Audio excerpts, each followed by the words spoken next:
Dans la vidéo précédente, on a établi la formule, une formule pour calculer la puissance maximale reçue par un élément récepteur, par un résisteur ou une résistance si tu préfères. Là, on a un circuit qui est appelé un pont Weston ou Weston, je ne sais pas trop comment ça s'appelle. Weston ou Weston, quelque chose comme ça. 1, 2, 3 et 4 forment un losange. Et ça s'appelle un pont de Weston. Et à l'intérieur, on a la résistance R. Maintenant, il s'agit de déterminer la valeur de R pour qu'elle reçoive le maximum de puissance en provenance de Vn. C'est-à-dire chercher la valeur de résistance de R pour que la source fournisse une puissance maximale à R. Voilà. D'accord? Et les valeurs de résistance sont données ici. Bon, on y va.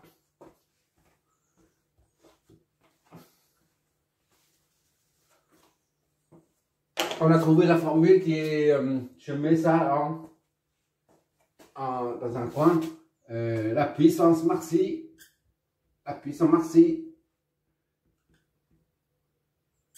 est égale à la tension de source, d'accord?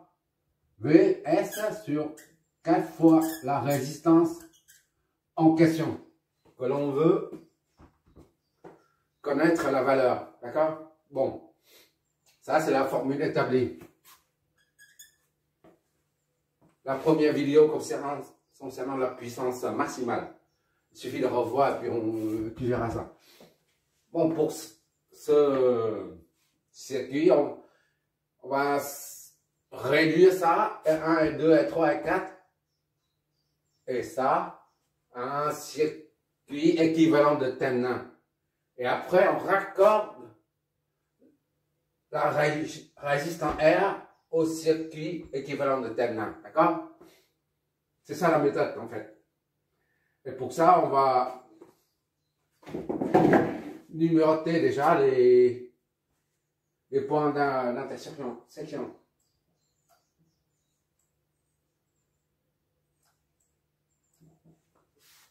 On va noter ici A, ici B, ici C. A, B, C. Et D en bas.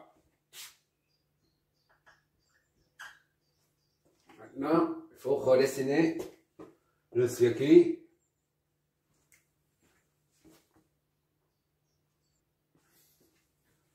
Ici, je reproduis le schéma, le circuit d'en haut là. Il s'agit maintenant de déterminer le circuit équivalent de Thevenin. D'accord? Sans cette résistance. Là, R1, c'est le point A, l'intersection est là, la R1, puis le point B, ici R2, de A, ça traverse R2, ça arrive jusqu'à C. D'accord? De C, ça traverse R4 jusqu'à D. D, c'est là. Et puis de B jusqu'à D, on a R3. B jusqu'à D.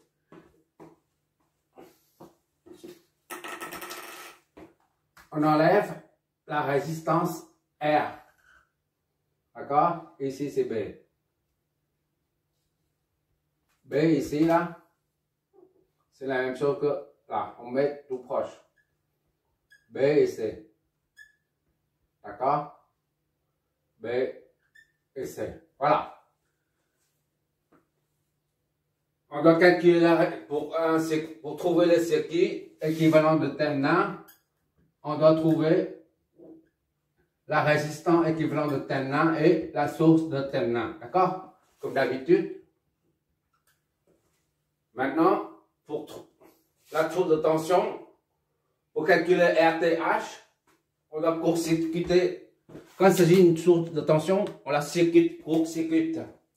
Quand il s'agit d'une source de courant, et ben on l'enlève tout simplement. RTH de RTH. D'accord? Donc, il faut court-circuiter la source de tension pour pouvoir calculer la résistance RTH. Ça, ici, c'est RTH. Et ici, là, c'est RTH. RTH. Que l'on cherche. Bon. Maintenant, on va transformer ça une deuxième fois pour mieux voir. Tout simplement, je redessine ça et je mets ici, là. D'accord? Pour mieux voir. Cette configuration est la même que celle-là. D'accord? Maintenant, on peut trouver la résistance équivalente RTH au bord de B et C. Entre ça et ça. B et C, c'est ça. D'accord? La résistance équivalente. Voilà. B et C. RTH.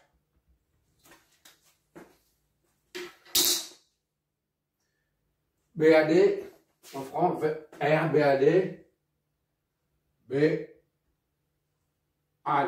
d'ici à là, c'est ça qui est en parallèle. C'est deux qui sont en parallèle, BAD.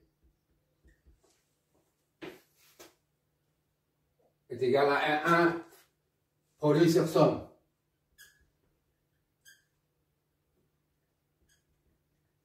Soit 10 fois 20 divisé par 10 plus 20. D'accord?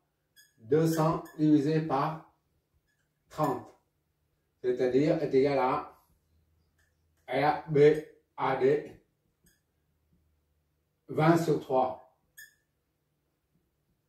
Primo. Maintenant,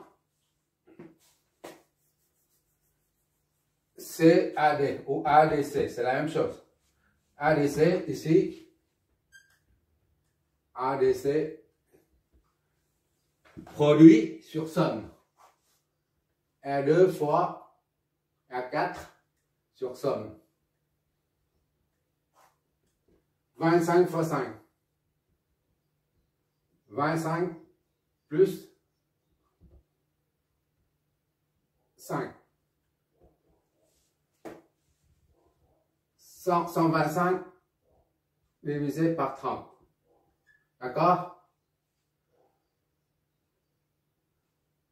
Ou on prend directement. Donc, c'est combien ça? R AD C est égal à 125 sur 30.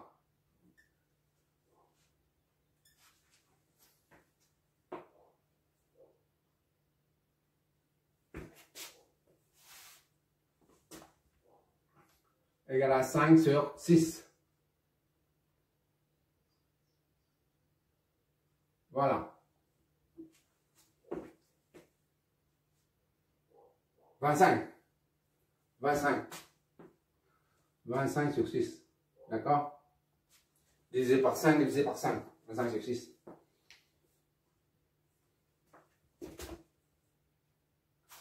RBC, RTH est égal à RBC est égal à RBAD plus RADC. Soit 20 sur 3 plus 25 sur 6. D'accord? 2,40 plus 25 sur 6. Soit RTH est égal à 65 sur 6.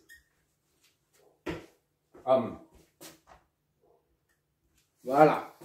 Ça, c'est la résistance équivalente de Thermin. Maintenant, on va calculer la tension de Thermin.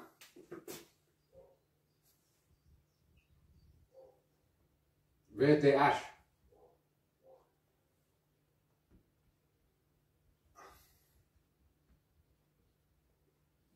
Ah.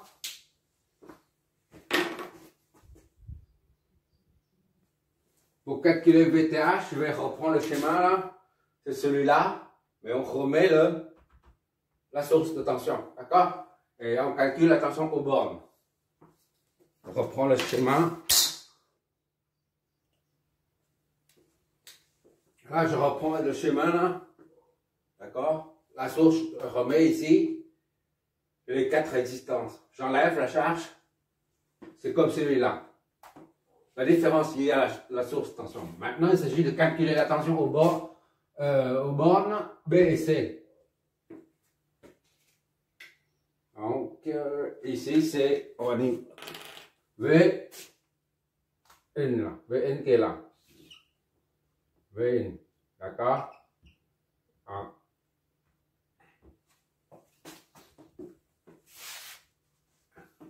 B et C, c'est, on va mettre les potentiels B et C. V. Disons ça, c'est 0. De référence. D'accord? Bon, on va prendre VB, c'est ici. Ce point est le même que celui-là. VC est là. Qu'est-ce qu'il nous reste? Il nous reste... on cherche la tension aux bornes BC. Donc VBC. VBC, c'est ça. VBC. D'accord? VBC. Voilà, VBC. VBC. R, VBC est égal à VTH. C'est ce qu'on cherche, nous. La tension équivalente de Thermin. Tout à l'heure, c'était la résistance équivalente de Thermin. Maintenant, on cherche la tension équivalente de Thermin. C'est toujours aux bornes B et C, d'accord? Mais VTH correspond à VBC, d'accord? Maintenant, il suffit de trouver BB, VC, et puis faire la différence des deux, ça donne VBC. Et cela correspond à VTH, d'accord? Je vois toujours, j'espère. Ok, aujourd'hui il y a la lumière. VB, ça nous donne quoi? VB, on calcule VB. VB est égal à... On applique le pont diviseur de temps. De tension à ce niveau-là. VB est égal à R talon, là, R3 divisé par la somme des deux, multiplié par la source de tension ici. VB est égal à R3 sur R1 plus R3 multiplié par V1. D'accord? Pour diviser la tension. Donc R3 c'est 20 divisé par 20 plus R1 10 multiplié par 60, ça donne 30 divisé par 20 divisé par 30 fois 60. Ça et ça fait 120 sur ça divisé 3. Donc est égal à 4, 40. B est égal à 40 volts. C'est le potentiel, d'accord?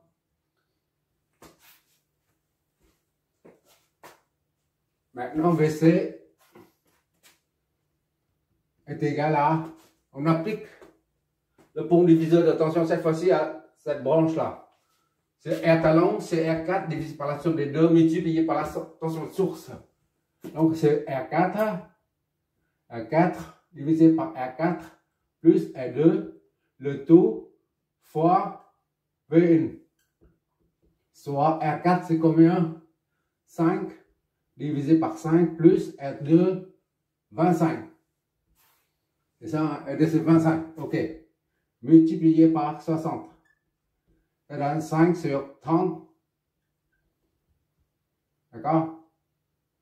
Ah, oui, c'est ça. 5 sur 30 multiplié par 60. Ça fait 5 fois 2. VC est égal à 10. Volts.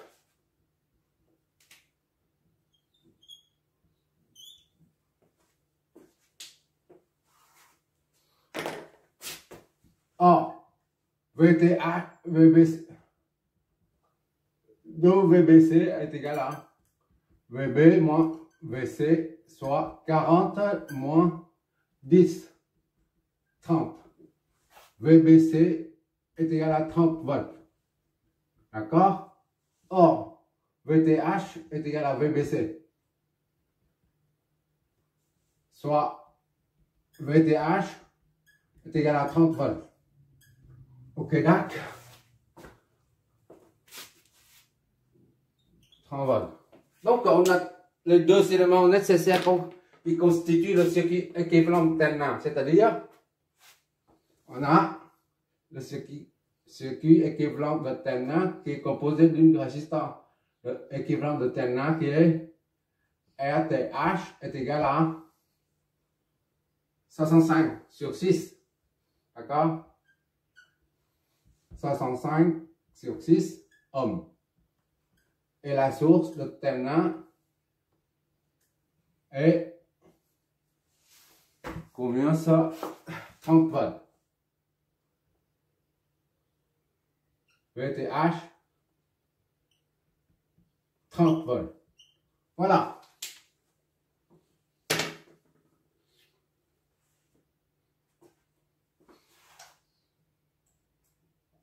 Maintenant, il suffit de raccorder la source R là-dedans au circuit de terminal. C'est-à-dire, on met R ici. Aux bornes BC. D'accord? BC. Là. B et C. D'accord? Ça, c'est R. Variable. On ne sait pas encore. On ne connaît pas sa valeur. D'accord? Maintenant, déterminer la valeur de résistance de R. Maintenant, il faut trouver R pour que la puissance maximale pour que la puissance maximale soit transmise à R. D'accord?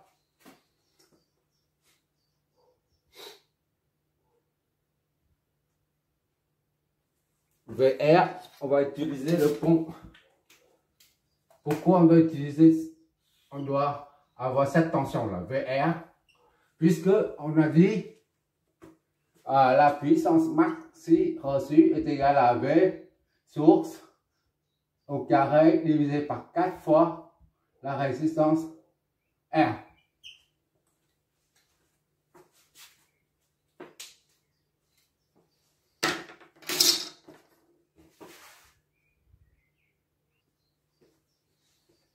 On marque VF, c'est pour pouvoir vérifier après, d'accord? Bon, maintenant, il s'agit d'appliquer la formule qui est là. Notre formule, la formule qu'on a développée ensemble. La puissance est maxi, PR est maxi, quand la résistance de charge est égale à la résistance de ligne, c'est-à-dire RTH ici. D'accord? Donc, on applique cette formule-là. PR maxi est égal à VS, c'est la tension de source, correspond à VTH ici. D'accord? V source, c'est VTH, parce qu'on a réduit le circuit initial à ce circuit-là. La tension de source du circuit initial, c'est V 60. Mais la tension de source du circuit équivalent de terminal, c'est VTH. D'accord? Donc, la tension de source, on va mettre en dessous. Attention de source. PR maxi est égal à la tension de source, VTH, au carré divisé par 4 fois la puissance émargée quand la résistance de charge est égale à la résistance de ligne. D'accord? Donc, pour puissance maxi, il faut remplacer R par ça. RTH. RTH. Voilà. Ainsi, on a PR maxi est égal à VTH, c'est 30 au carré divisé par 4 fois RTH. 65 sur 6.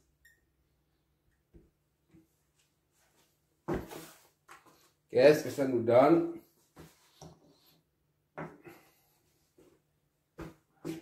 Au carré plus moins sur 4 fois 65 sur 66. Voilà. 20. D'accord? 20,77. 20,769 watts, soit PR maxi est égal à 20,67 watts. On a arrondi à 67.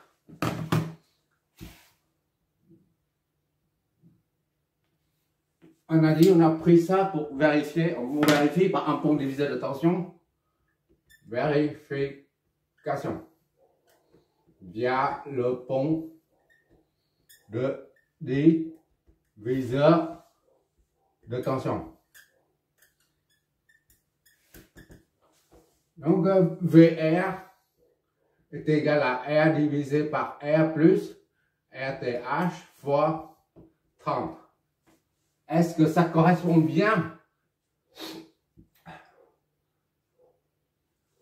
Regarde ça, c'est R, c'est combien? R comme RTH, c'est la même chose, comme on a dit, pour avoir la puissance maxi. C'est 65 sur 6, d'accord? 65 sur 6, plus 65 sur 6. Est-ce que R, RTH, c'est la même chose, fois 30. Ça nous donne VR est égal à la moitié de ça. D'accord? Puisque ça, c'est la même chose. Donc, c'est la moitié, c'est 15. 15 volts. Quand tu as une source comme ça, et que tu as une résistance qui est là, 20 ohms, ici c'est 20 ohms. La tension ici c'est 100 volts. 100 volts. Et bien, on divise par 2. Parce que chaque résistance crée une chute de tension qui est en fonction de la valeur de la résistance. Ici, ça chute la moitié, ici, ça chute la moitié et ça tombe sur 0 volts après. Chute de tension 50 volts, 50, et là, ici, 50. Et enfin, ici, 0 volts. Correspond ici. D'accord? C'est toujours comme ça. Donc, on n'a même pas besoin de calculer. D'accord? Je mets ça comme ça, mais tu sais tout de suite que la puissance est maxi quand R est égal à RTH. D'accord? Bon, c'est 15 volts. On va essayer pour voir la puissance. Est-ce que ça correspond? Quand R est égal à RTH, RTH est égal à 65 sur 6. On a VR est égal à 15 volts. Alors la puissance, en termes général, c'est pas la puissance maxi, d'accord? Est égal à U carré, enfin, UI, RI au carré ou U carré sur R, d'accord? Donc on prend ici là, U carré c'est 15 au carré, divisé par R, 65 sur 6. Qu'est-ce que ça nous donne? On doit trouver le sur 15. Hop là. Je ne suis pas doué. au calcul mental, 12 au carré divisé par sur 6. Voilà.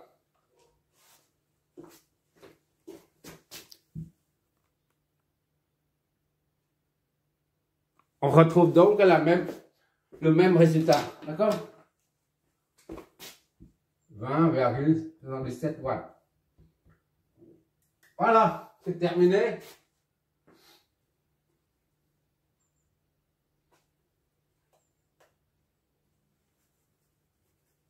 Quand la résistance de charge réglable, comme on la règle à 65, c'est-à-dire combien ça?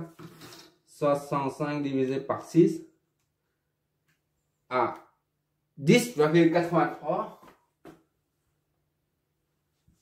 10,83 ohms. Conclusion, quand R est égal à 10,83 ohms, puissance maxi est égal à 20,77 watts. Voilà notre conclusion.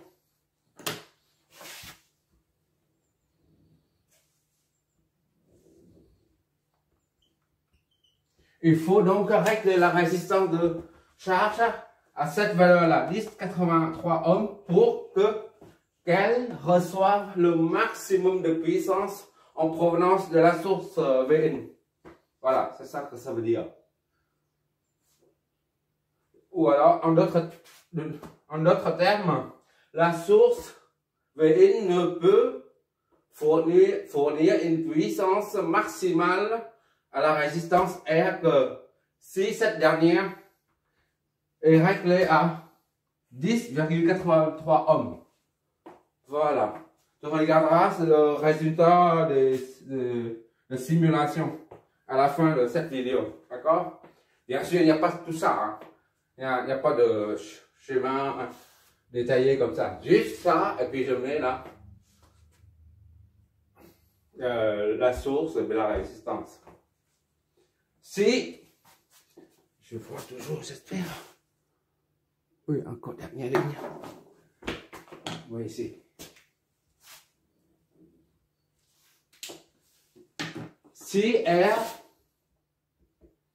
est inférieur à 10,83 ohms, alors la puissance ne sera pas inférieure à P max.